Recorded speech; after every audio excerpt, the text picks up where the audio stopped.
Hai, Assalamualaikum, selamat pagi. Jumpa lagi bersama ilmu pengetahuan alam, biologi. Kali ini kita akan membahas sistem pencernaan, fungsi makanan bagi manusia dan pentingnya ASI bagi bayi.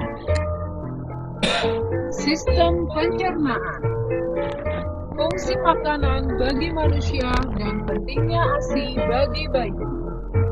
Bagaimanakah tubuh kita mencerna makanan? Sistem pencernaan pada manusia melibatkan alat-alat pencernaan. Alat pencernaan tersebut dibedakan menjadi saluran pencernaan dan kelenjar pencernaan. Proses sistem pencernaan adalah mengubah makanan sehingga menjadi zat yang dapat larut dalam darah. Sedangkan sisa makanan dibuang melalui anus. Manusia membutuhkan makanan untuk kelangsungan hidupnya. Beberapa fungsi makanan bagi manusia diantaranya untuk menghasilkan energi, mengganti sel yang rusak dan membentuk sel baru, untuk pertumbuhan, sebagai pelarut, sebagai zat pelindung alat-alat tubuh. Makanan yang berfungsi untuk pertumbuhan sangat dibutuhkan lebih banyak oleh anak-anak, karena pada masa anak-anak ini pertumbuhannya sangat cepat. Bayi baru lahir tidak dianjurkan untuk mengkonsumsi makanan lain kecuali air susu ibu. Beberapa keistimewaan ASI adalah mudah dan praktis karena berasal langsung dari ibu. Ibu memiliki ikatan emosi yang kuat dengan bayi jika menyusui. ASI adalah makanan bayi yang mudah dicerna. Nilai gizi makanan adalah banyaknya kalori yang diperlukan pada menu makanan. Tergantung pada kandungan zat makanan, proses penyerapan oleh sistem pencernaan, dan cara memasak.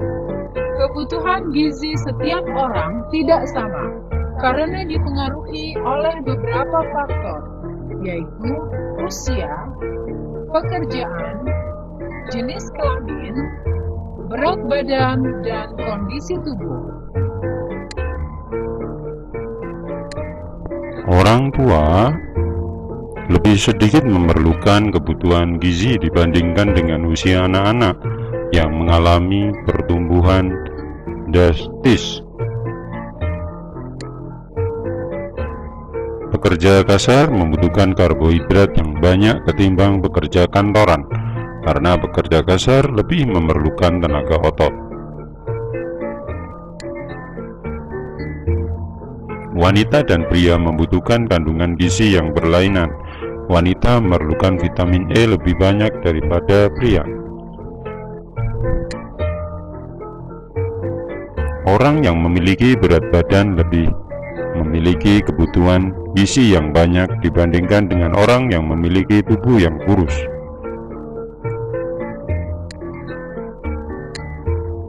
Pada masa penyembuhan, vitamin dan mineral sangat dibutuhkan untuk memulihkan tenaga.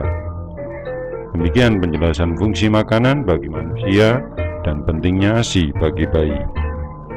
Selanjutnya adalah jenis-jenis makanan berdasarkan kandungan zat yang ada di dalamnya. Jenis-jenis makanan berdasarkan kandungan zat yang ada di dalamnya. Berdasarkan kandungan zat yang terdapat di dalamnya, makanan dibagi menjadi 6 jenis, yaitu karbohidrat, protein, lemak, mineral, vitamin, dan air.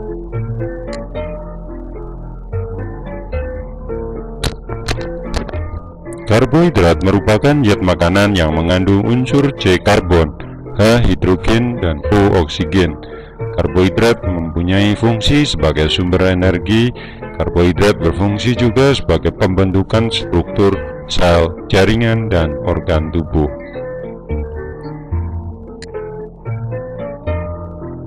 Protein merupakan zat makanan yang mengandung unsur karbon, hidrogen, oksigen, dan nitrogen. Beberapa protein juga mengandung unsur belerang dan fosfor. Protein mempunyai fungsi utama sebagai pembangun tubuh dan pengganti sel-sel yang rusak dengan pembentukan sel-sel baru. Protein juga dapat menjadi sumber tenaga jika karbohidrat dan lemak dalam makanan tidak cukup. Lemak merupakan zat makanan yang mengandung unsur karbon, hidrogen, dan oksigen. Unsur penyusun lemak sama dengan unsur penyusun karbohidrat, namun atom H pada lemak lebih banyak dan atom O lebih sedikit. Lemak diserap oleh tubuh dalam bentuk asam lemak dan gliserol. Pada proses pencernaan, lemak dengan bantuan enzim diubah menjadi asam lemak dan gliserol. Garam mineral merupakan zat kimia yang ada dalam bahan makanan dan bagian dari zat makanan. Contoh beberapa garam mineral adalah kalsium, fosfor, klorida, natrium, kalium, besi, yodium, dan fluorin.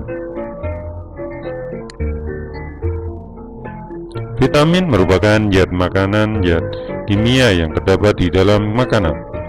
Vitamin dibutuhkan dalam jumlah sedikit tetapi berperan penting dalam menjaga kesehatan tubuh. Vitamin ada yang larut dalam air, ada juga yang tidak. Vitamin yang larut dalam air adalah vitamin B, vitamin C, sedangkan vitamin yang larut dalam lemak adalah vitamin A, vitamin D, vitamin E, vitamin K.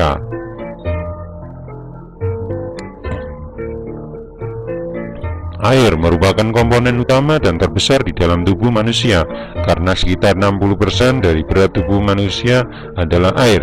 Tubuh memerlukan air sekitar 4 liter per hari.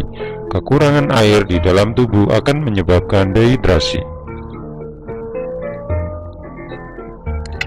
Garam mineral.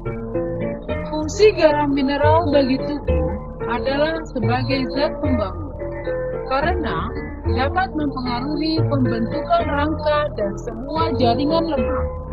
Garam juga sebagai zat pengatur yang dapat mempengaruhi kerja jantung, proses pembekuan darah, pemeliharaan tekanan darah, dan pengangkutan O2 ke seluruh tubuh.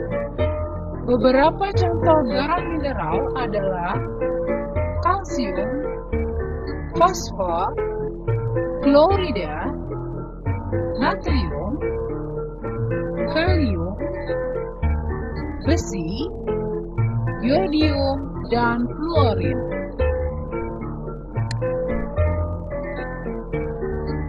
Kalsium berfungsi sebagai komponen utama dalam pembentukan tulang dan gigi, sehingga sebagian besar kalsium terdapat di dalam tulang dan gigi. Sumber kalsium diperoleh dari susu, keju, yogurt, biji-bijian, telur, dan buncis.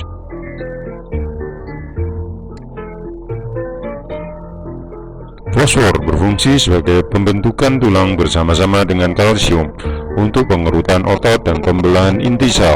Sumber fosfor diperoleh dari jagung, kacang-kacangan, daging ikan, buah kesemek mengandung banyak fosfor.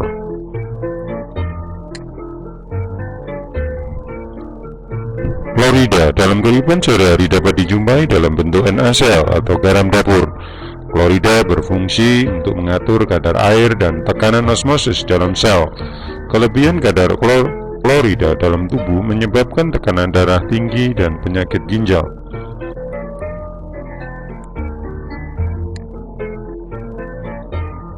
Natrium bersama-sama dengan klorida membentuk NaCl untuk memelihara keseimbangan air di dalam dan di luar sel. Sumber natrium diperoleh dari daging, ayam, telur, susu, dan garam.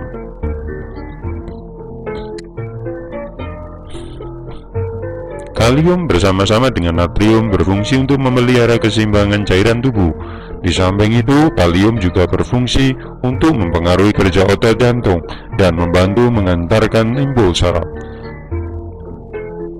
Kalium diperoleh dari pisang, kentang, ikan, sari, sayuran hijau.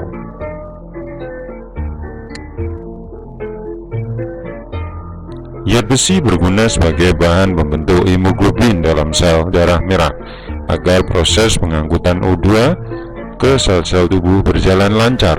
Di dalam tubuh Fe atau besi terdapat di hati, limpa, dan sumsum tulang belakang. Yodium atau iodin dibutuhkan oleh tubuh untuk membantu pembentukan hormon tiroksin yang dihasilkan oleh kelenjar tiroid, sedangkan hormon tiroksin berfungsi untuk pertumbuhan. Kekurangan yodium sejak bayi di dalam kandungan menyebabkan berkurangnya pendengaran. Sumber yodium adalah garam beriodium. Fluorin berfungsi untuk menguatkan gigi, mencegah kerusakan gigi pada anak-anak, dan membantu menjaga kalsium pada tulang lansia.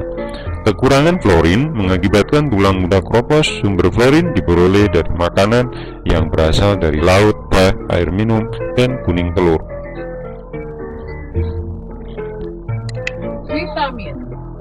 Vitamin hanya didapat dari zat makanan dan diperlukan oleh tubuh dalam jumlah yang sedikit, tetapi berperan penting untuk menjaga kesehatan tubuh. Vitamin berperan penting untuk menjaga kesehatan tubuh dalam pertumbuhan sel, mempertahankan fungsi jaringan, dan mempercepat reaksi-reaksi zat di dalam tubuh. Beberapa vitamin dibedakan menjadi vitamin yang dapat larut dalam air dan vitamin yang larut dalam lemak. Vitamin yang larut dalam air adalah vitamin B dan vitamin C. Vitamin yang larut dalam lemak terdiri atas vitamin A, vitamin D, vitamin E, dan vitamin K. Vitamin B1 menyebabkan penyakit beri-beri, berhentinya pertumbuhan dan menurunnya selera makan. Sumber vitamin B1 berasal dari kulit ari padi, ragi, hati daging, dan kacang-kacangan. Vitamin B1 diperlukan tubuh sebanyak 2 mg per hari. Vitamin B2 untuk merangsang saraf mata, melancarkan oksidasi zat makanan. Kekurangan vitamin B2 menyebabkan katarak. Sumber vitamin B2 berasal dari hati, telur, keju, susu, ragi, sayur, beras. Vitamin B2 diperlukan tubuh sebanyak 1,6 mg per hari. Vitamin B3. Vitamin B3 untuk mendorong proses percepatan dan pertumbuhan sel. Pembongkaran karbohidrat. Sumber vitamin B3 adalah kedelai, bayam, usus, hati, ragi, kol, dan tomat. Vitamin B3 diperlukan tubuh sebanyak 100 mg per hari.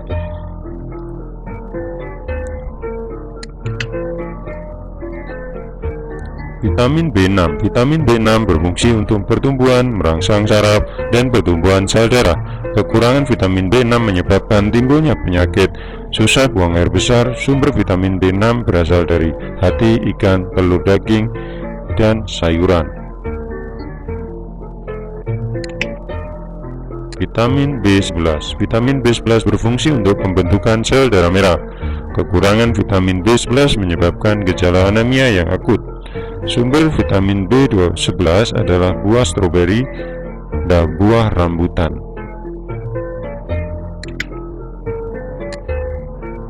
Vitamin B12 berfungsi untuk mencegah anemia permiosisa, yaitu penyakit di mana sel darah merah jumlahnya sedikit, rapuh, dan mudah hancur. Sumber vitamin B12 adalah hati, ikan, dan susu.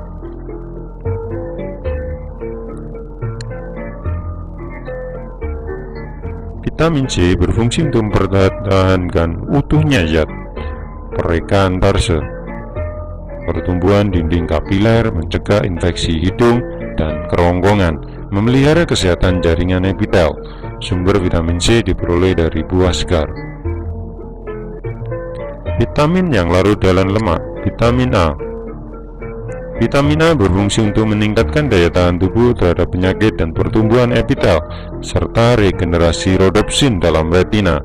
Sumber vitamin A berasal dari hati, minyak ikan, telur, susu, lemak hewani, dan wortel. Vitamin D. Vitamin D berfungsi untuk mengatur proses penulangan, mengatur kadar karbo dan fosfor, memelihara otot dan kondisi saraf, menjaga fungsi hati. Sumber vitamin D dapat diperoleh dari mentega, minyak ikan, kuning telur, dan susu. Vitamin E berfungsi pada sistem reproduksi karena dapat mencegah kemandulan dan untuk mencegah pendarahan pada ibu hamil. Sumber vitamin E dapat diperoleh dari tauge, susu, kuning telur, ragi, daging, dan lemak. Vitamin K berfungsi untuk membentuk protrombin yang diperlukan dalam proses pembekuan darah. Sumber vitamin K dapat diperoleh dari sayuran, biji-bijian, hati, dan tauge. Demikian penjelasan mengenai jenis-jenis makanan beserta kandungannya. Terima kasih atas perhatiannya, semoga bermanfaat. Saya akhiri, wassalamualaikum warahmatullahi wabarakatuh.